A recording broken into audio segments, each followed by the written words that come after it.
عراق کې کوم مسلمانان مري، فلسطین کې مري، سوریه کې مري، لیبیا کې مري، کشمیر کې مري، بوسنیا کې مري، فلیپین کې مري، نورو ملکونو کې مري، مسلمان مري، مسلمان په تکلیف دی. نو دې قضیه کې موږ برخه اخلو او دې کې موږ بحث کوو او په دې غم باندې موږ غمجن کیږو.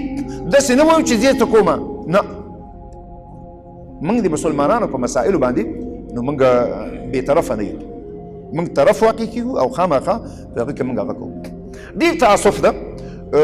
تېره موده په ملګرو ملتونو کې اسلامي دولتونو د کشمیر په مسله باندې هغه کوو. فکر کوم چې عربستان سعودي د هندوانو په طرف باندې رایه ورکړې وه. ډېر تعصف دی. د سعودي عربستان پاچا د هند په طرفداري باندې رایه ورکړې وه. ډېر افسوس دی داسې چې یو مسلمان ملک چې هلته د من قبله ده، د منږ پیغمبر هلته پروت دی، قرآن نازل شوی دی، د ملک مشر د هندو تر څنګ درېږي. ډېر تاسف دی، ډېر افسوس دی. دا د ایمان کمزورتیا ده. ورونو چې زموږ تعلق او معامله الله سره جوړوي، بنده به څه چې بنده به ماته څه راکړي. بنده څوک دی؟